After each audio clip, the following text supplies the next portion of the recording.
A mother put her 5 children to bed on Christmas Eve. By morning, they were gone, not found in the wreckage. Not found in the woods, not found anywhere. Here's the part that still doesn't make sense even 80 years later. In the ashes of that fire, investigators found nothing. Not a bone, not a tooth. Not a single trace that 5 children had ever been inside that house when it burned to the ground. Fire experts who studied this case, men who had spent their entire careers around house fires, called what happened that night nearly impossible. 5 human bodies do not simply vanish in a residential fire. The mother who lived through it spent the next 44 years of her life refusing to bury children she believed deep down were never dead at all. Officials closed this case in a matter of days. Her family never closed it. Not for the rest of their lives. Not even now. Fayetteville, West Virginia. A small coal town in the 1940s. The kind of place where a stranger walking through got noticed within the hour.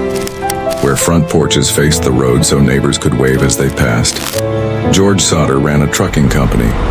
His wife Jenny ran their household of 10 children, 9 of them still living at home. The oldest son was overseas fighting in the war, one of thousands of young men whose families spent those years simply waiting for letters. The Sodders had built the kind of life immigrant families came to America hoping for. George and Jenny had each arrived from Italy as children, with nothing but the clothes on their backs and a language they were still learning. By 1945, they had steady work, a full house, and neighbors who respected them. They weren't wealthy, but they were stable, and in a town like this, stability mattered more than money ever could. Nobody could have guessed that within weeks, that stability would collapse into one of the strangest unsolved mysteries in American history.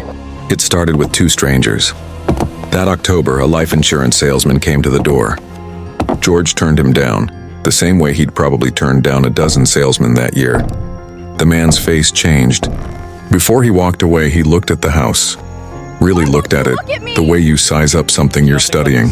And he said it was going to burn, that George's children would be destroyed along with it. He brought up George's loud public opposition to Mussolini, as if the 2 things were connected. As if George's politics had made his family a target worth punishing. Weeks later, a second stranger appeared at the house asking about work. He didn't ask about chores or wages, the things an actual job seeker would ask. Instead, he walked straight to the back of the house, studied the fuse box mounted on the wall, and told George it would cause a fire one day. George had just had the entire house rewired for a new electric stove. The power company had already confirmed everything was safe. 2 strangers. 2 warnings, separated by weeks but eerily aligned in what they predicted. Nobody connected them at the time, not yet. By December, the warnings were forgotten, buried under the business of the holiday season. Christmas Eve arrived, and the Sodder house was loud with the kind of joy only a big family produces. The 5 youngest, Maurice 14, Martha 12, Louise 10, Jenny 8, and Betty, just 5, were wound up with the kind of excitement only children feel the night before Christmas. Then the phone rang. Jenny answered. A woman's voice asked for a name she didn't recognize, a name attached to nobody she knew. There was laughter in the background, distant, strange. Then the line went dead. It unsettled her, but she had a house full of children and a kitchen still buzzing from the evening. She let it go. She checked the doors, locked everyone herself the way she always did. Checked the windows, turned off the lights, walking the same path she'd walked 1,000 nights before.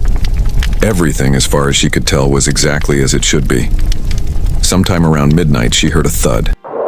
Something landing hard on the roof with no obvious explanation. She thought nothing of it at the time. Years later, one of her surviving children would recall hearing that same sound independently, without ever being told their mother had heard it too. By 1 a.m, the house was on fire. George and Jenny woke to smoke filling the house. They got themselves and 4 of their children outside into the freezing night air. The 5 youngest, asleep upstairs, never made it down. George ran for the ladder he always kept leaning against the side of the house, the one he used for exactly this kind of emergency. It was gone. Not moved, not knocked over, gone. as if it had never been there at all.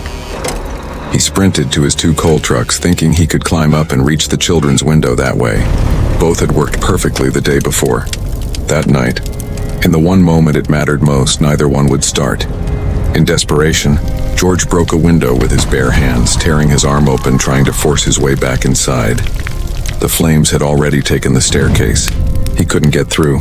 The local fire department was only a few miles away. It took them 7 hours to arrive. By the time they did, the house had burned completely to the ground. And with it, it seemed, the 5 children George and Jenny had tucked into bed only hours earlier. Officials ruled it faulty wiring. Death certificates were issued within days. The case, as far as the state of West Virginia was concerned, was closed. But for George and Jenny, nothing about it added up. If 5 children had burned in that fire, something should have survived. Bone doesn't simply disappear in a structure fire. Teeth, especially, are almost impossible to fully destroy. George went through the wreckage himself, sifting ash with his bare hands, inch by inch. He found nothing. Not a bone, not a tooth, not a single button from their pajamas. He started calling people who understood fire for a living. Pathologists, funeral directors, fire investigators across the country. Every single one told him the same thing independently, with no reason to coordinate their answers. 5 human bodies do not vanish completely in a house fire lasting less than an hour. It simply doesn't happen that way. Then came the witnesses, one after another, each account stranger than the last. A bus driver who passed the house that night swore he saw balls of fire being thrown at the home from outside, not erupting from within it. As if someone had set it ablaze deliberately from a distance. A woman came forward claiming she'd seen the Sodder children that same night, watching the fire burn from inside a passing car. Not screaming, not panicking, simply watching, calm in a way that didn't match the chaos around them. A hotel employee in nearby Charleston later reported seeing 4 children resembling the missing Sodders, in the company of 2 unfamiliar adults the very morning after the fire. The children were unusually quiet. The adults refused to answer questions. None of it proved anything on its own. But together, it stopped looking like an accident. In 1949, 4 years later, the family had the site excavated properly for the first time. This time they found something. Small bone fragments buried beneath the old foundation. They sent them to the Smithsonian Institution. The findings shook the family to their core. The fragments belonged to someone between 16 and 22 years old, the oldest missing. Sodder child had been 14, and the bones showed no sign of ever being exposed to the kind of heat that destroyed that house, whoever those remains belonged to. They were not the Sodder children.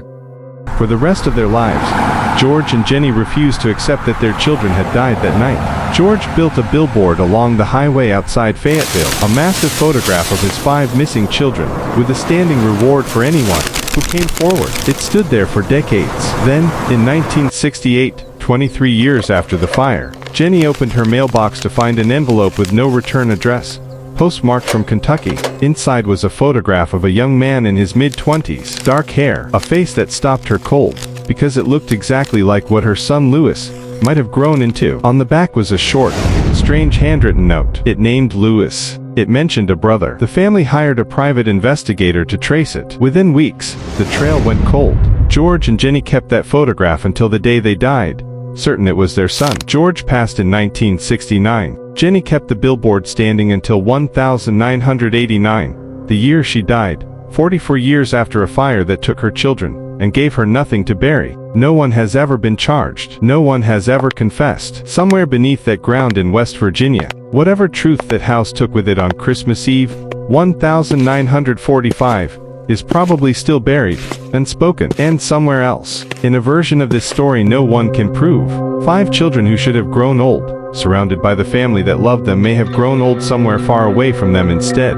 We may never know which version is real, but someone, somewhere, knew exactly what happened that night. And in the 80 years since, they have never said a word.